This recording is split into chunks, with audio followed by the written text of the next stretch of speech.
Um grande choque de realidade hoje dentro da Arena MRV. Hoje ficou mais do que nunca nítido, após 4 vitórias seguidas do Vasco da Gama, um desempenho muito bom que a equipe sob o comando do Rafael Paiva vinha tendo, com vitórias sobre Corinthians, Internacional, Fortaleza, São Paulo, Atlético Goianiense. Um Vasco que de fato encantava o torcedor vascaíno. E hoje contra o Atlético dentro da Arena MRV, é claro, vascaíno foi para assistir esse jogo, ou sentado no seu sofá, ou os tantos que compareceram dentro da Arena MRV, esperando mais uma vitória do Vasco. A 5ª vitória seguida no Campeonato Brasileiro. Quem sabe mirar ainda mais o topo da tabela, chegando aos 26 pontos no Brasileirão, se aproximando aí do G6 do Campeonato Brasileiro. Essa era a grande expectativa para essa partida de hoje e, é claro, não poderia ser diferente. O vascaíno tinha que ir para essa partida de hoje exatamente com esse pensamento, com a grande possibilidade de mais uma vitória vir pela frente. Mas hoje, como eu comentei com vocês no início do vídeo, foi um choque de realidade. Hoje, mais do que nunca, se observou como é limitado o elenco do Vasco da Gama e como é bom o trabalho de Rafael Paiva. Porque hoje ficou nítido como é, assim, um nível muito diferente do Vasco para outras equipes desse Campeonato Brasileiro. E hoje ficou ainda mais nítido, volto a repetir, como o trabalho do técnico Rafael Paiva é bom. Como hoje o técnico Rafael Paiva faz com que as peças que ele tem à disposição tenham um rendimento muito melhor do que pode se entregar. Caso de Maicon, que hoje fez novamente uma boa partida. Caso do Léo, que novamente hoje fez uma boa partida. A minha opinião. Caso até do volante Hugo Moura, do volante Matheus Carvalho. Mas dentro do elenco há peças limitadas. A gente tanto falou do jogo contra o Atlético Goianiense no meio da semana, como o Praxedes conseguiu desempenhar. Como o Praxedes fez um jogo ok, né? Eu não vou nem dizer que o Praxedes conseguiu desempenhar contra o Atlético Goianiense. O Praxedes fez um jogo ok, porque o Praxedes que a gente conhece é exatamente o Praxedes que entregou um gol para o Atlético Mineiro hoje na primeira etapa da partida. Esse é o Praxedes. Esse é um jogador que veio a pedido do técnico Ramon Dias lá no meio do ano passado e por um pedido de permanência do técnico Ramon Dias ele ficou para fazer essa vergonha que fez hoje. E que bom que internamente o Vasco hoje tem um técnico, o Vasco hoje eu tenho certeza que tem um corpo de gestores que trabalham, que no intervalo devem ter pegado o Praxedes pelo pescoço e tirado ele de campo. Porque foi uma vergonha que esse rapaz fez na partida de hoje contra a equipe do Atlético Mineiro. Um jogador desse não pode mais vestir a camisa do Vasco da Gama. Que mole vergonhoso que esse cara fez. Tem que rescindir o contrato desse rapaz. Não dá. Não dá. O grande problema de ter jogadores ruins dentro do elenco é que uma hora ou outra eles vão entrar. E esse é o caso do Bruno Praxedes. Um jogador que fez uma partida ok contra o Atlético Goianiense, mas que não tem condições nenhuma de vestir a camisa do Vasco da Gama. E sobre o que eu falo, sobre jogadores que hoje o Rafael Paiva vem potencializando. Nem sempre esses atletas vão entregar tudo. O David é um baita de um jogador? Não. O Adson é um baita de um jogador? Não. Mas o Rafael Paiva estava conseguindo potencializar esses atletas. E pelo fato, né, de eles não serem grandes jogadores, uma hora ou outra eles vão oscilar, meu amigo. E hoje o Adson oscilou, hoje o Adson não acertou nada do que fez. Hoje o David oscilou, não acertou nada do que fez. E exatamente por esse motivo, quando o Vasco bate de frente com um elenco muito superior, o Vasco da Gama não consegue nem sequer competir. Hoje o Vasco contra a equipe do Atlético Mineiro não competiu. Não se enganem com esse segundo tempo do Vasco com a posse de bola. O Vasco não chegou uma vez ao gol do Matheus Mendes. O Vasco não finalizou hoje, meu amigo torcedor. O Vasco hoje não jogou nada.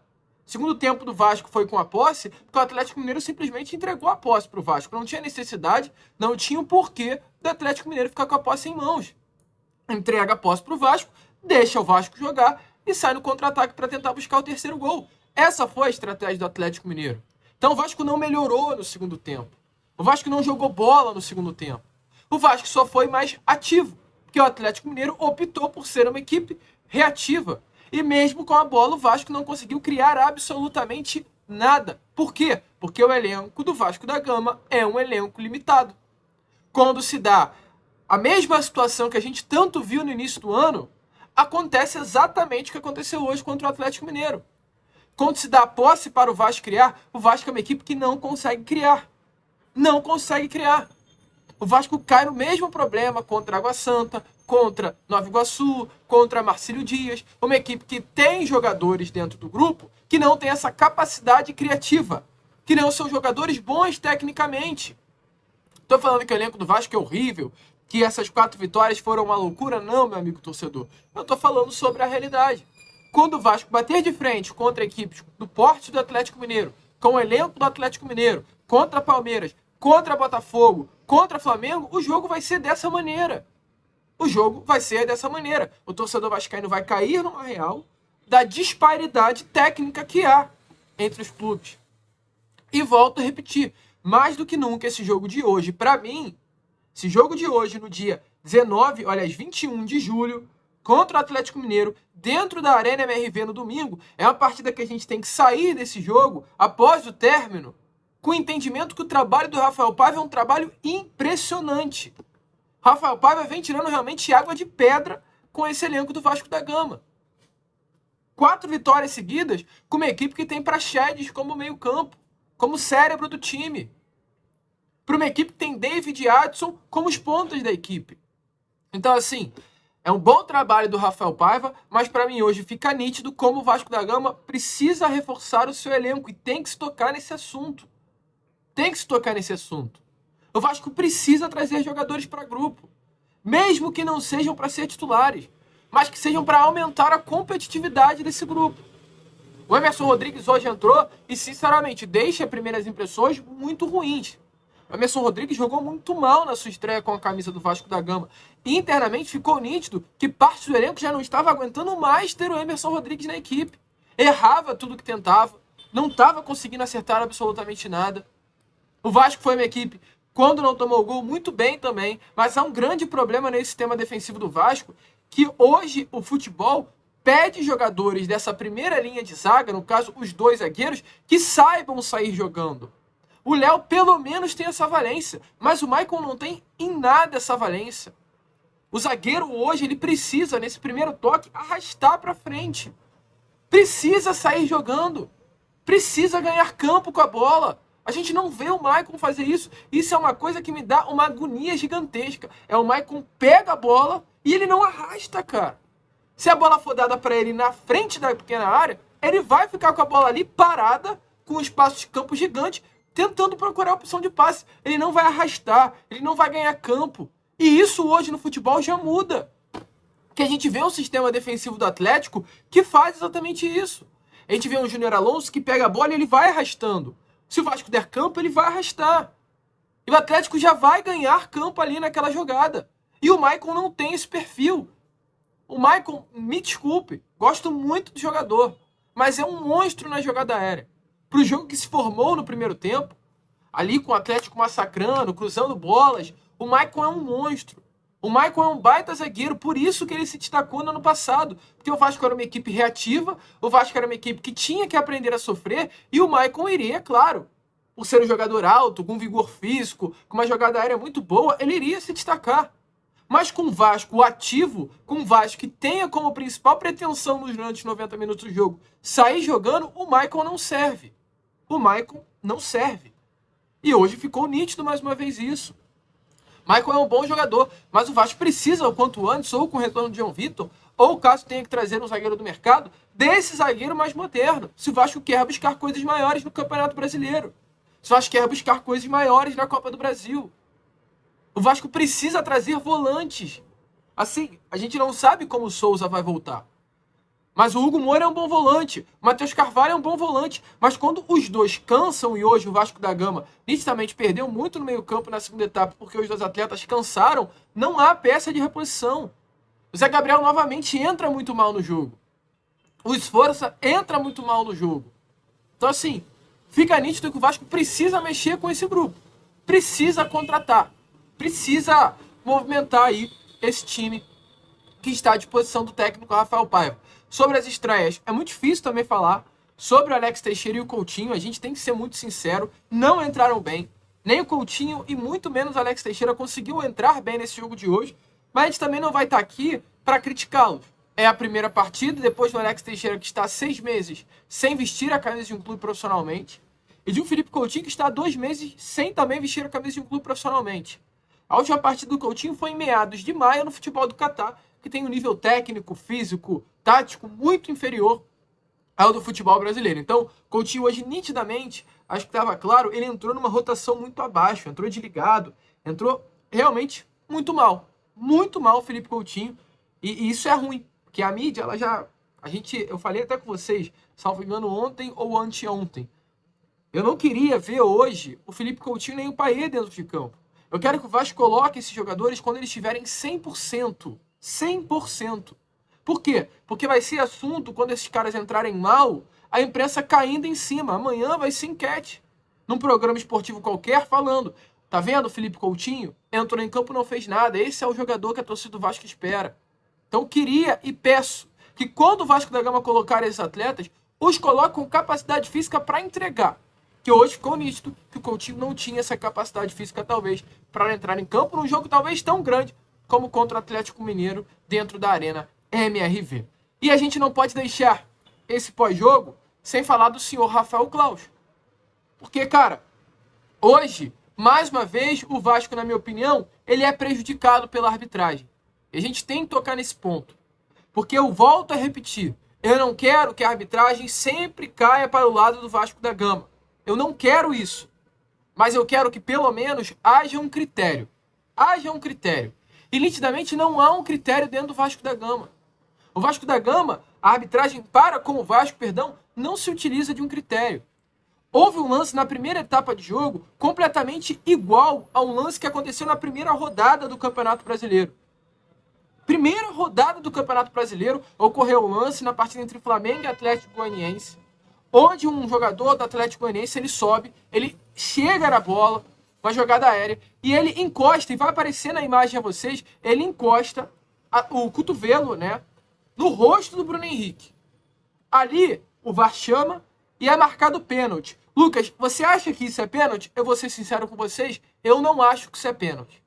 Mas a partir do momento que a arbitragem utiliza um critério, como um lance como esse, e marca a penalidade máxima, esse critério tem que ser repetido em todos os jogos. E hoje, contra o Atlético Mineiro, dentro da Arena MRV, acontece um lance idêntico. Salvo engano, o Otávio, não sei o nome desse atleta, ele sobe para cabecear, o Verratti está no lance, ele encosta na bola, assim como na primeira rodada o jogador Atlético Goianiense encostou, mas ele dá uma cotovelada na cara do Paulo Verratti. Só que se contra o Flamengo o pênalti foi marcado, hoje o pênalti não foi marcado a favor do Vasco da Gama. Se contra o Flamengo o VAR chamou, hoje o VAR não chamou o senhor, né, Rafael Claus, para uma penalidade máxima. E hoje foi assim, nesse lance foi assim, mas também contra a equipe, também no segundo tempo do jogo, o senhor Verratti é agarrado pelo senhor Júnior Alonso dentro da área. E nitidamente ele é impedido de cabecear.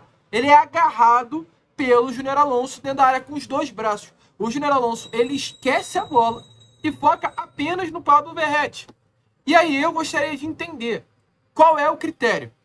Será que se isso fosse lá do lado do Vasco, dentro da área do Vasco, o Hulk sendo agarrado pelo Léo, fazendo o escândalo que esse rapaz faz também durante 90 minutos, que jogador chato é o Hulk, manda na partida e o árbitro não faz absolutamente nada contra ele.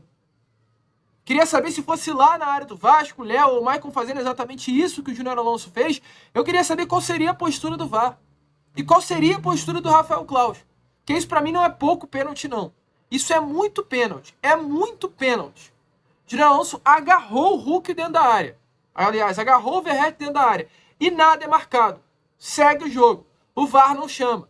Teve um lance, eu não vou conseguir a imagem aqui a vocês, mas que o Adson, ele sofre uma entrada que a chuteira do jogador do Atlético Mineiro, ela vai exatamente na canela do Adson, com as travas, reto. Nada é marcado também. Nada é marcado. Então, assim, cara, eu quero entender o critério da arbitragem. Eu volto a repetir exatamente o que eu venho falando com vocês. Eu não quero que o Vasco da Gama seja uma equipe favorecida, mas eu quero que se haja um critério. Eu quero que o que aconteceu ontem contra o Flamengo, naquele pênalti bananada que se foi dado, seja também marcado a Vasco da Gama quando isso acontecer. E a gente sabe muito bem que não vai ser marcado. Então, assim, tem coisa que realmente tá cansando o torcedor vascaíno, e essa questão da arbitragem é sempre um tema que a gente tem que ficar comentando. Rafael Claus hoje, um árbitro de Copa do Mundo, eu acho que deveria ser vergonhoso um árbitro de Copa do Mundo deixar o Hulk mandar na partida como ele mandou hoje durante todos os 90 minutos. O Hulk simplesmente mandou no jogo. E nem sequer, né, um cartão amarelo ele recebeu. Mas, enfim, torcedor vascaíno, é isso. Atlético Mineiro vence a partida, 2-0, dentro da Arena MRV. O Vasco hoje terá uma semana cheia de treino para enfrentar o Grêmio no próximo domingo, dentro da Arena Condá, em Santa Catarina, estádio aí da Chapecoense. O Vasco hoje, com essa derrota, ele, é claro, cai de posição.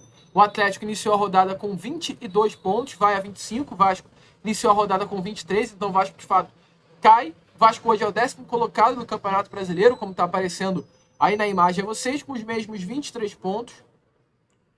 E é claro, né, com a possibilidade aí de o Juventude, deixa eu confirmar, o Juventude joga agora, tá jogando inclusive às 6h30 contra o São Paulo, dentro do Alfredo Jaconi. Se o Juventude vencer, o Vasco cai para a 11ª colocação. Certo é, o Vasco precisa aí, durante essa semana, se preparar. O Vasco vem de uma sequência muito boa. Já teremos, no próximo final de semana, o primeiro turno. O certo seria o Vasco enfrentar o Cuiabá no meio da semana. Teremos aí a 19ª rodada acontecendo, mas esse jogo foi adiado. O Vasco enfrentaria o Cuiabá dentro de São Januário e poderia fechar aí esse primeiro turno com 26 pontos, mas o Vasco não entrará em campo. Então o Vasco só volta a jogar no final de semana que vem contra a equipe do Grêmio dentro da Arena Condá. É um jogo também muito importante, um jogo hoje contra uma equipe que está na parte de baixo da tabela, um jogo aí que seria muito importante o Vasco conseguir conquistar a vitória. A gente vai ficando por aqui. Esse foi o nosso pós-jogo, né? Muito chato sempre falar aqui quando o Vasco perde a partida, mas enfim, é virar a chave, é focar no próximo jogo e, é claro, buscar os 3 pontos. Vamos que vamos, Vascão. Se inscrevam, compartilhem, ajudem aí o nosso crescimento. Como sempre falamos aqui, saudações vascaínas.